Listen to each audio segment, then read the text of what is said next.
আজকে এমন কিছু ইংরেজি ওয়ার্ডসের বাংলা মিনিং শিখব যে ওয়ার্ডসের শেষে ELL থাকে। যেমন ওয়েল অর্থ হলো ভালো, ওয়েলের আগে এস যুক্ত করলে হয় সোয়েল, সোয়েল অর্থ ফুলে ওঠা। ওয়েলের আগে ডি যুক্ত করলে হয় ডুয়েল, ডুয়েল অর্থ বাস করা।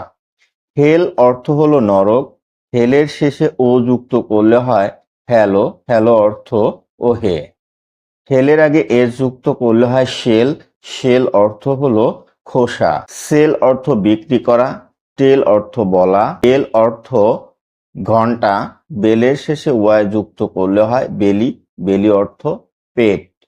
ডেল অর্থ ঢালু জায়গা, ইয়েল অর্থ চিৎকার করা, সেল অর্থ কোষ, স্পেল অর্থ বানান করা, স্মেল অর্থ হলো ঘ্রাণ। Thanks for watching this video.